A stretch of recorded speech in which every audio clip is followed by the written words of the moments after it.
Right, ndisandapinda munyaya yangu ndoda kuti munhu wega wega aona this video acomment in the comment section below zvinonyanya kumbohwa zvinoitika pabasa raanoshanda, because pane nyaya ndauya nayo panapa yemusikana webasa Aisira Mushonga, bosi wake, nekuti anga anyemwa off day.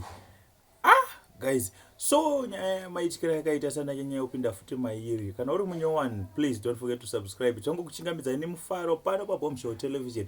Nyaya dzinenge dzichiitika munyika yedu nenyaya dzakaitika kudhara nedzichaitika futi nedziri kuitika mumativi mana enyika tinongodziunza pano paBombshell Television. So nyaya yamamiriro yakaita ndeyekudai. So nyaya hanzi varungu vaida kubuda vachida kuenda kukaribha kuholiday. Apa musikana ndofunga anga akarongawo kuti achanosanganawo nemaboyfriends angu paholiday papa tonoita tonodai nekudai. Hafanzi sara nevana pamba nekuti hauna kori kuenda, because isusu tisikudaita sei takubuda hameno kuti aisazopiwa akere mari dzemaoverpay dzemaallowance, allowance tumwe tototi matips.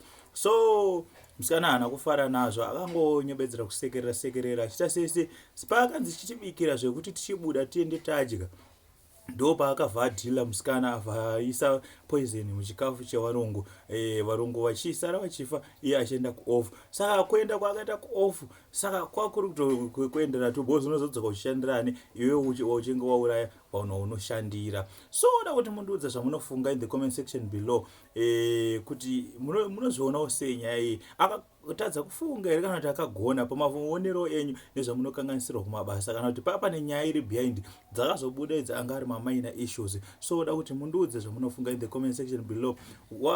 Ndongopa much salute kune avo vakasubscribe kudhara, newe wasubscribe nhasi, newe like video nhasi, newe commenta, ukwanisa kukomenta zvakakosha izvozvo zvinoita kuti mavideos edu aende kumberi, YouTube imarecommend. Thank you for watching this video to this end.